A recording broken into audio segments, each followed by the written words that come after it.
George Washington is often remembered as the best president in American history by some folks, and even if he's not number one, he's usually in the top three. But what did he actually do? Is he just gifted this love because he was the first president out of sheer patriotism? Or did he actually do something that genuinely benefited the country 200 years ago?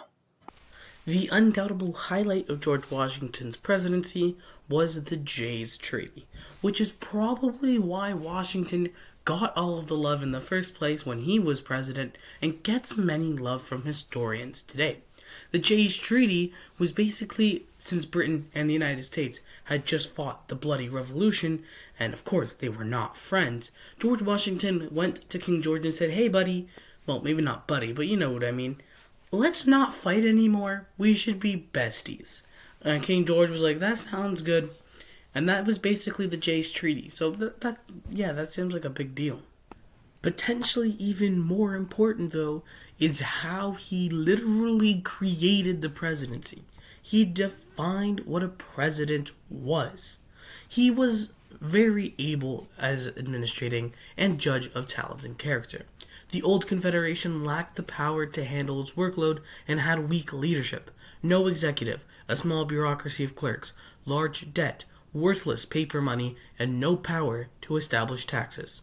Washington stepped in and he allowed that to happen. Under his presidency, Congress created executive departments, including the State Department, the War Department, and Thomas Jefferson as the Secretary of State. Washington did not want to see America in any conflicts. He was staunchly neutral, and I mean staunchly neutral. When the French Revolution broke out, and look, France had helped America win the revolution. Without France, America totally would have lost the revolution. But when the French Revolution broke out, Washington did not help them whatsoever, and they declared neutrality. As a Canadian, I'm inclined to say that America is used to backstabbing their allies.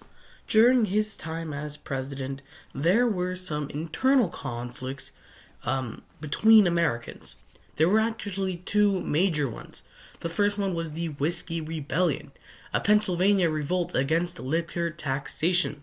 Washington personally mobilized the militia and personally commanded an expedition against the rebels, which suppressed the insurgency.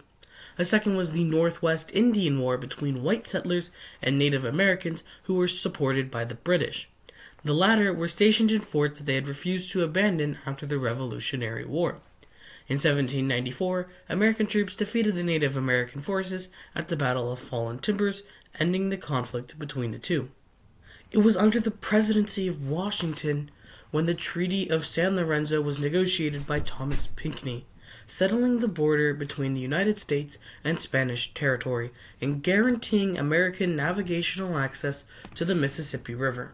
Well, he was the first president, so he obviously did very important things. He was the first to be called Mr. President, he was the first to be in charge of the General Army, and he was the first to pick Supreme Court justices, all very important things.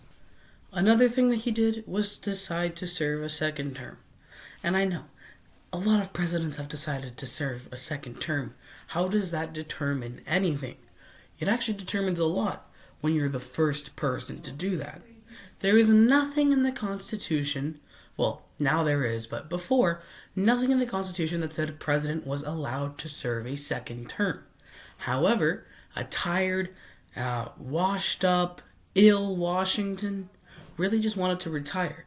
But for the good of the nation, he decided to run again in 1792. Had he decided to not run for re-election and only serve one term, that means Republicans, you would not get this term of Donald Trump you're having.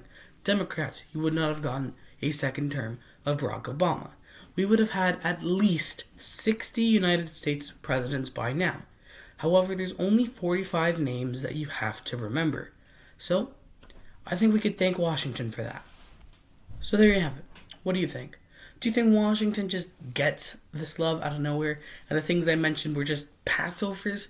Or do you think that everything I mentioned genuinely contributes to the idea and the picture of George Washington?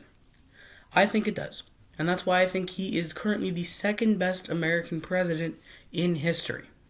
So, George Washington, you get the praise that you definitely deserve.